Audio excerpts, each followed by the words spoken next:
Thousands of protesters surround stadium in Sri Lanka during cricket match against Australia. Thousands of anti-government demonstrators protested outside a stadium in Sri Lanka's southern coastal city of Galle during the country's test cricket match against Australia, the world's #1 ranked team, on Saturday.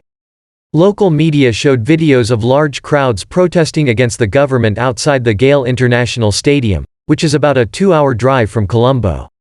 They waved Sri Lankan flags and carried banners with signs reading, "Power to the People," and "GotaGoHome," demanding President Gotabaya Rajapaksa step down over his handling of the country's dire economic crisis. Many protesters then defied a police ban to march to the top of a fort overlooking the stadium grounds, where they continued to hold banners and chant their demands. The protests didn't stop the play, however.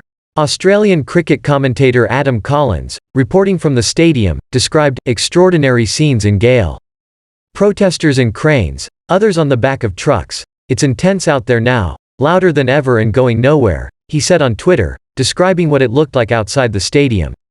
Amid economic turmoil and widespread protests in the island nation, the Australian cricket team arrived in Sri Lanka in the first week of June to play 2 tests, 5 one-day internationals, ODIs, and 3 2020 International T20s matches against the Lions. "We've been following closely, it's something we've spoken about in our team meetings as well," Australian captain Pat Cummins told reporters last week. "We're so lucky to come here and experience Sri Lanka pretty normally. We're certainly seeing the effects, even in the buses, seeing the queues kilometers long around petrol stations, so that's really hit home for us. No matter what the result is, we're in a really privileged position. There's a lot of people making this happen for us to play a bit of cricket," he added.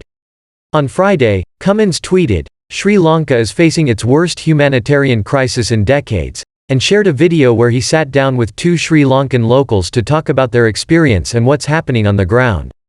He also shared a UNICEF link and asked people to support Sri Lankan children impacted by the economic crisis.